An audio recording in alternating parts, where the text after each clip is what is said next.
শুভ দুপুর বন্ধুরা। আজ বানাবো শুক্তো। শুক্তোর জন্য আমি এখানে কিছু সবজি নিয়েছি, যেগুলো সাধারণ শুক্তো রান্নায় লাগে। কাঁচকলা, আলু, উচ্ছে, বেগুন, বড়ি, কাঁচকলা, এছাড়াও দিয়েছিলাম একটা গাজর। তো এগুলো প্রথমে আমি ভালো করে কেটে নিয়েছি, সব লম্বা লম্বা করে।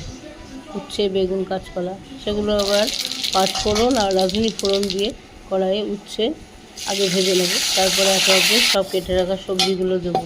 আর একটা মশলা লাগবে শুক্তোর, সেটার মধ্যে লাগলো রাঁধুনি, আদা, সর্ষে। এটা আমি বেটে নিয়েছি ছিল। এদিকে নুন দিয়ে সমস্ত সবজি ভালো করে ভেজে নিলাম। ভাজা হয়ে গেলে পরিমাণ মতো জল দেবো, দিয়ে ফুটতে দেবো। যখন ঝোলটা ফুটে আসবে তখন ওই বেটে রাখা রাঁধুনি পেস্ট সেটা আমি দিয়ে দেবো। শুক্তোর ঝোল যখন ফুটবে তখন আর দেবো সামান্য চিনি। শুক্তো একটু মিষ্টি মিষ্টি ভালো লাগে। তো এই পর্যায়ে আমি ফুটে উঠলে নামিয়ে নেব। এই রেডি হয়ে গেল আমার শুক্তো রেসিপি।